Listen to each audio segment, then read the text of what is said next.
Beri nama pedang ini Naga Puspa. Selamatkan dia. Jangan sampai jatuh ke tangan pendekar berwatak jahat.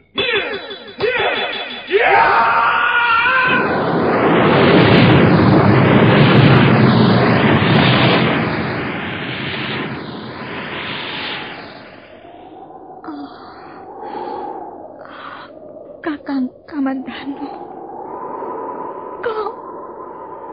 kau masih juga tidak percaya bahwa aku mencintaimu. Mesin, maafkan aku, Mesin. Mesin. Mesin!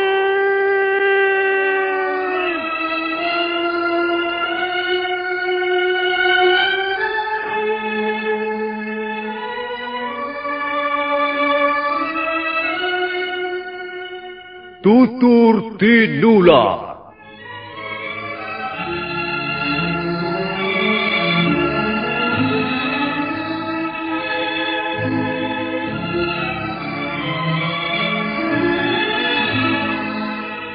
Sebuah sandiwara radio serial, produksi Sanggar Cerita dan Teater Sanggar Prativi. Sebuah kisah dengan latar belakang sejarah runtuhnya Singasari dan berdirinya Kerajaan Majapahit.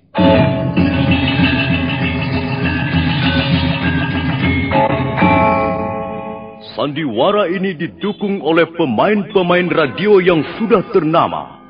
Ferry Fadli, Ivone Rose, dan Eli Ermawati.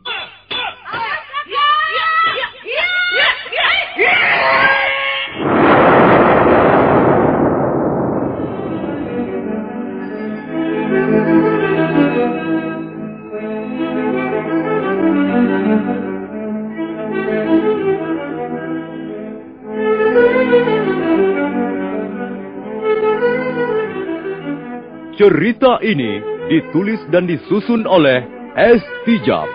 Teknik dan montase dikerjakan oleh Rudi Tinangon dan Joko SP. Sutradara Y. Rudi Wartono. Kali ini mengetengahkan episode ketiga dengan judul Daun-Daun Bersemi Lagi.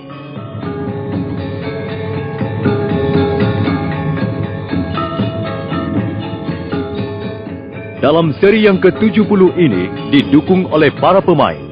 Edi Dosa sebagai Lo Sisan, Eli Ermawati sebagai Mesin, Burhan sebagai Aki Pamiji, Ani Ruslianti sebagai Nyai Pamiji, M. Pratomo sebagai Kebo Kluyur, Lukman Tambose sebagai Empu Tong Bajil, Haryoko sebagai Empu Renteng, dan pembawa cerita Nusri. Selamat mendengarkan.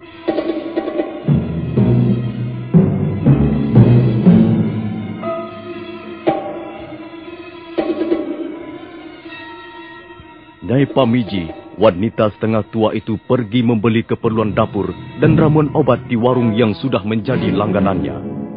Pulangnya, dia merasa diikuti orang. Dia menjadi cemas dan dia sangat kesal karena Aki Pamiji terlalu lama membuka pintu rumahnya. Aki, buka pintunya, cepat. Aduh, orang tua itu apa sudah budak ya? Aki. Ada apa, Nyai? Sudah. Tutup dulu pintunya. Tutup dulu pintunya. Napasmu sampai kembang kempis, Nyai. Apa kau baru saja berlari-lari? Ada yang telah mengejarmu, Nyai? Ada yang membuntuti aku. Dia terus mengikuti langkahku sejak aku meninggalkan warung Nyi Jayaman. Mungkin itu hanya perasaanmu saja, Nyai. Kau merasa diikuti orang, padahal mungkin orang itu punya tujuan yang lain, bukan mau mengikutimu. Mungkin saja arah perjalanannya sama. Aku bukan anak kecil yang tidak tahu dibuntuti orang, Aki. Jelas dia terus-menerus mengikuti aku. Kalau aku berhenti, dia juga berhenti. Lalu bersembunyi di balik pohon atau pura-pura mencari sesuatu di sela-sela rumput, tahu? Kalau benar apa yang kau katakan itu, sebaiknya kita sembunyikan mereka. Aki, mengapa tidak kita suruh saja mereka itu pergi? Oh, jangan. Kasihan. Istrinya belum sembuh benar. Tapi mereka bisa menyeret kita ke dalam kesulitan. Belum lama, ada pasukan berkuda mondar-mandir di depan rumah Nyi Jayemanis. Kabarnya, mereka mencari buronan yang bersembunyi di sekitar desa Jasunungka, tahu? Tapi aku tidak sampai hati menyuruh pergi orang yang sedang sakit. Tunggulah 2 atau 3 hari sampai istri Tuan Lo pulih keadaan tubuhnya. Sudahlah, Nyai. Aku harus menyembunyikan mereka di belakang rumah kita ini. Kau tunggu saja di sini, Nyai. Aku tidak akan lama.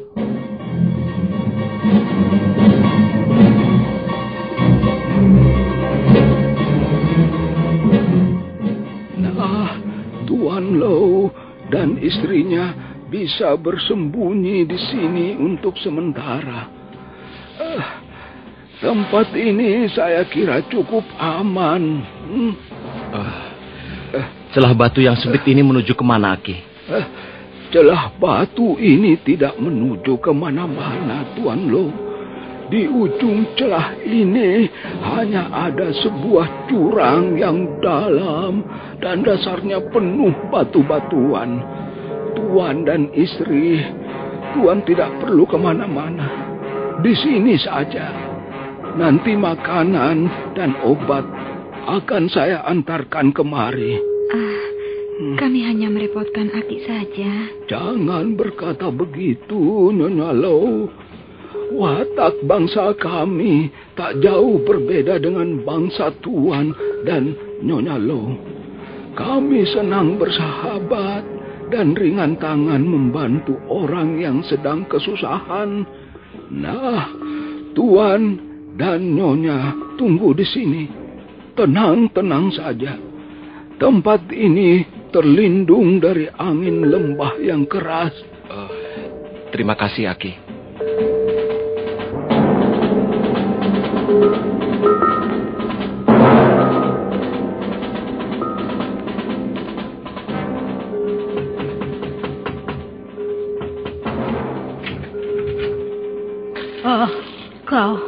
Kau mencari siapa? Aku hanya ingin bertanya, apakah rumah ini tempat kediaman Aki Pamiji? Oh iya, benar. Kau siapa? Aki Pamiji masih sanak kerabatku. Aku pernah datang kemari 10 tahun yang lalu. Tapi Aki tidak pernah berkata apa-apa tentang sanak familinya. Aki masih adik kakekku almarhum. Dan kau siapa? Namaku Kebo Keluyur. Aku tinggal di desa Silabunga bersama keponakan iparku Adisara. Oh, Aki tidak pernah bercerita tentang keponakannya yang bernama Kebo Keluyur. Kau pasti hanya mengaku-ngaku saja. Bukankah kau yang membuntuti aku sejak dari warung Nyi Jayemanis tadi? Iya. Iya. Aku memang sengaja membuntuti Nyai karena aku sudah lupa jalan menuju ke rumah Aki. Tapi bagaimana kau tahu bahwa aku istri Aki? Tapi bukankah memang benar kau Nyai Pamiji, istri Aki Pamiji? Iya. Tapi aku istrinya yang belum lama dikawininya. Oh. Rupanya begitu. Ya, namanya kebetulan. Aku hanya menduga-duga saja, Nyai. Aku pun sudah lupa seperti apa wajah istri Aki yang dulu. Di mana Aki sekarang? Buat apa kau mencarinya? Aku ingin menanyakan sesuatu. Barangkali Aki bisa memberikan keterangan sedikit. Keterangan tentang apa? Aku sedang mencari jejak 2 orang pelarian. Apakah Nyai melihatnya? Tidak. Aku tidak melihatnya. Nah, itu Aki datang. Tanyakan saja padanya. Mungkin dia melihatnya.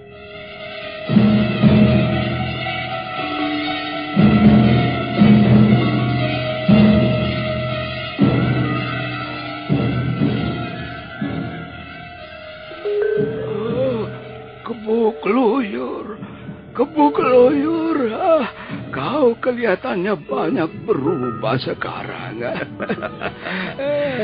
Iya, Aki. Aku mengunjungi Aki 10 tahun yang lalu. Iya, istriku yang lama sudah meninggal. Wanita setengah tua itu tadi nenekmu yang baru, Kebu Keluyur. Rupanya Aki masih bersemangat hidup berdampingan dengan lain jenis ya? Bukan begitu. Iya, mungkin itulah sebabnya Aki tetap kelihatan awet muda. Masih seperti baru 50 tahun. Kau ini ngawur saja. Bagaimanapun juga, umurku sudah mendekati 1 abad. Aku sudah hidup di 3 zaman. Iya. Kalau aku kawin lagi, itu hanya untuk sekedar berteman saja. Sekarang kau di mana, Kebu Keluyur? Dan apa usahamu? Aki, orang tuaku sudah tidak ada lagi. Iya, dan saya sekarang bekerja untuk pemerintah Kediri. Untuk sementara ini, saya di Jasun Bungkal bersama teman-teman, para pendekar lain dari berbagai golongan dan perguruan. Iya, itulah memang keinginan dan cita-cita orang tuamu. Dia ingin anaknya menjadi pendekar pilih tanding. Karena dengan begitu, menurut pendapatnya, dia bisa menaikkan derajat dan pamor nama keluarganya. Bukankah Aki dulu juga pernah belajar olah kanuragan? Iya, dulu, waktu masih muda. Tapi aku lalu mempunyai pikiran yang berbeda dengan ayahmu. Maksud Aki? Waktu dan pengalaman membuat sikap manusia berubah, Kebu Keluyur. Aku melihat bahwa ilmu kanuragan pada akhirnya tidak bisa menjamin ketentraman dalam hidup manusia. Bahkan ilmu kanuragan lebih banyak mengundang masalah. Telah berapa kali kusaksikan kematian seorang pendekar yang sangat menyedihkan. Justru karena ketinggian ilmunya. Karena itu, aku lalu memilih cara hidup seperti ini. Hidup dengan sederhana, ala kadarnya, dan menjauhkan diri dari dunia ramai. Apalagi setelah nenekmu meninggal beberapa tahun yang lalu. Hidup ini terasa sangat sepi. Sepah, sepi, lir, asepah, samun. Hidup seperti tawar dan hampa. Tiada rasa nikmatnya sama sekali. Barangkali itulah sebabnya Aki mengambil istri lagi. Ya, itu salah satu alasannya. Tapi aku pun mengenakan persyaratan. Yang penting, wanita itu jangan banyak bertingkah dan menuntut. Aku ini sudah terlalu tua, Kebu Keluyur. Aku hanya butuh teman untuk bicara, untuk menghayal bersama-sama. Iya. Iya, Kebo Kluyur. Iya. Kau ada keperluan khusus datang ke rumahku atau hanya sekedar mampir saja? Saya ada sedikit keperluan, Aki. Barangkali Aki dapat membantu. Saya sedang melacak jejak 2 orang pelarian. Mereka laki-laki dan perempuan, suami istri. Mereka orang asing. Ciri-cirinya berkulit putih, bermata sipit, dan berpakaian serba sutra. Yang perempuan sedang terluka. Apakah Aki pernah melihat mereka? Aneh sekali. Mengapa mereka dikejar-kejar? Mereka orang asing, Aki. Bukan warga negeri ini. Kau ini bagaimana, Kebo Kluyur? Apa salahnya menjadi orang asing? Kita sendiri pun seringkali merasa menjadi orang asing, sekalipun hidup di negeri sendiri. Jadi Aki melihat mereka? Aku tidak mengatakan begitu. Aku hanya ingin tahu, kalau orang dikejar-kejar, diburu, tentulah dia mempunyai kesalahan. Kecuali mereka itu binatang yang ingin disantap dagingnya. Begini, Aki. Pemerintah Kediri tidak ingin kesusupan mata-mata musuh. Dan 2 orang asing itu dicurigai sebagai mata-mata musuh. Mereka harus ditangkap dan diperiksa. Apakah ada alasan untuk mencurigai mereka, Kebo Kluyur? Tentu saja ada, Aki.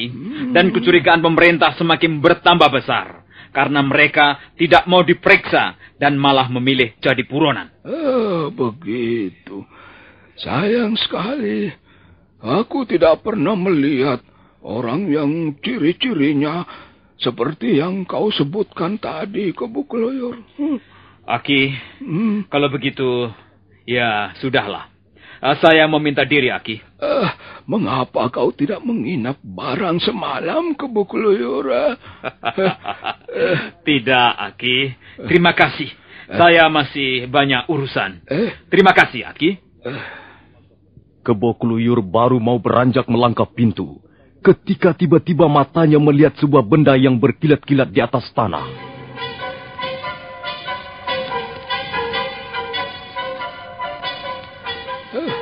Apa yang kau pungut itu, Kebo Kluyur? Sebuah peniti perak dengan tulisan dan hiasan bangsa asing. Milik siapakah benda ini, Aki? Mana aku tahu. Aki, jangan berdusta. Tak ada manfaatnya aku berdusta, Kebo Kluyur. Kalau benar, memang Aki melihat 2 orang pelarian itu, Aki bisa membuat jasa besar pada pemerintah Kediri. Apa maksudmu? Katakan kapan dan di mana Aki melihat mereka, dan mereka berlari ke arah mana. Apakah kira-kira sekarang masih di daerah Jasun Wungkal, atau mungkin sudah pergi jauh? Kebo Kluyur, aku ini bukan dewa yang serba tahu, yang bisa diminta petunjuknya. Aku manusia biasa, seperti kau juga. Kalau memang aku melihat, aku akan katakan padamu di mana 2 orang pelarian itu. Aki, ini ada hadiah 10 ringgit. Terimalah. Kebo Kluyur, kau jangan main-main denganku.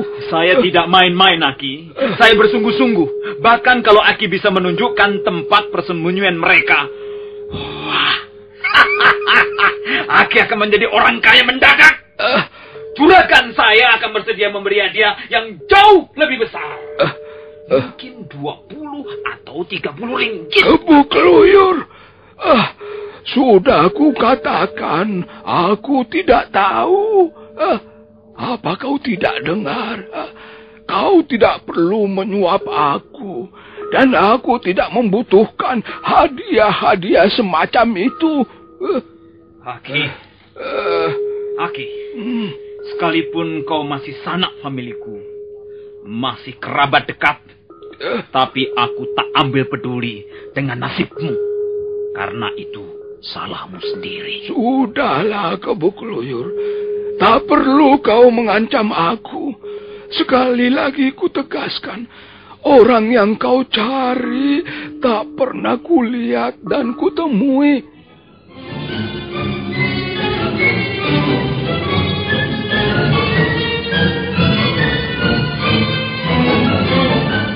Kebo Keluyur dengan perasaan kecewa dan kesal melangkah pergi.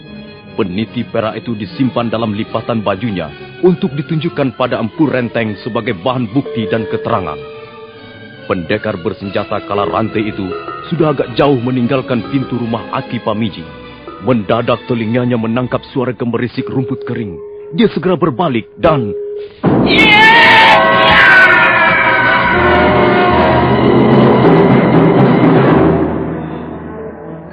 Kau rupanya...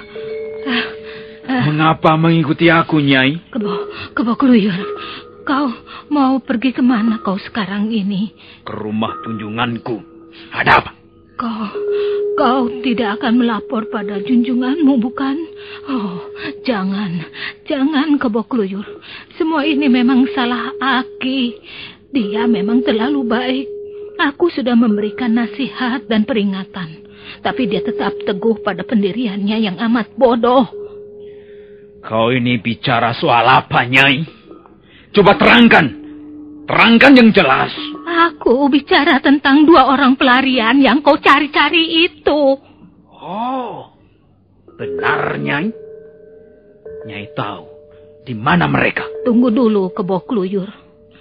Sebelum aku ceritakan padamu, aku ingin kau jelaskan lagi tentang hadiah itu.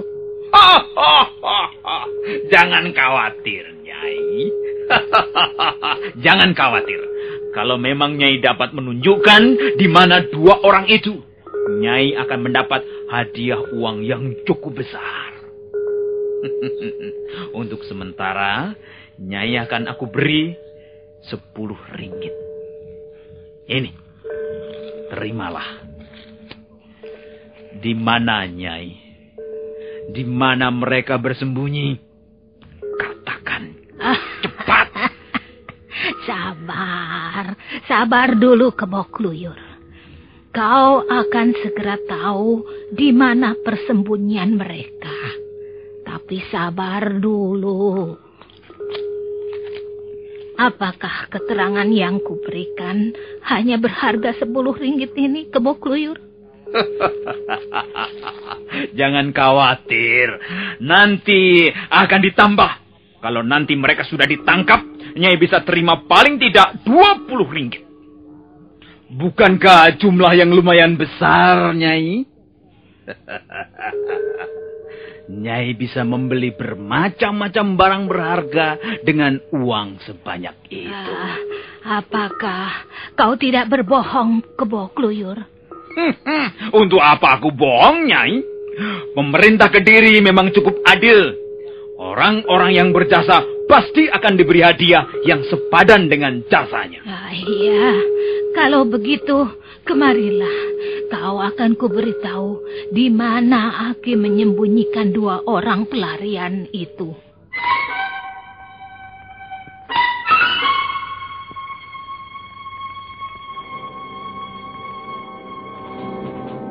Bagaimana, Adi Renteng?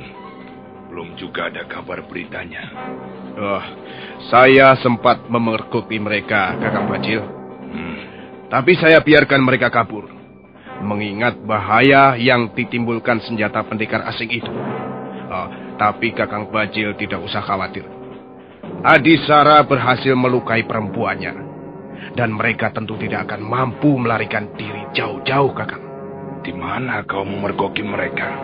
Di tengah jalan antara desa Pakahuli dan Jasun Wungkal. Mereka lalu melarikan diri ke tengah hutan-hutan jati di bagian utara desa Jasun Wungkal. Nah, itu Kebo Keluyur datang, Kakang. Mungkin dia membawa keterangan yang kita butuhkan, Kakang Bajil. Sini, maju sini, Kebo Keluyur. Baik, tuanku Tong Bajil. Bagaimana hasil pekerjaanmu? Sudah kau temukan di mana tempat persembunyian 2 pendekar asing itu? Sudah, tuanku. Sudah saya temukan. Kepogluyur, kau harus bicara yang benar. Ya, Tuan. Tapi memang saya sudah menemukan tempat persembunyian mereka, Tuan Renteng. Di mana? Cepat katakan. Tuan Tong Bajil, di pinggiran desa ini ada sebuah rumah gubuk sederhana, milik seorang kakek yang bernama Aki Pamiji. Di rumah orang tua itulah mereka bersembunyi. Bagaimana kau bisa tahu? Aki Pamiji masih sanak keluarga saya, Tuan. Dan saya mendapat keterangan dari Nyai Pamiji, istrinya. Bagus. Kalau begitu, kita harus segera mengadakan persiapan untuk menyergap mereka. Hadir Renteng, siapkan 20 orang bersenjata lengkap. Baik, sekarang juga kita berangkat. Baik, Kakak.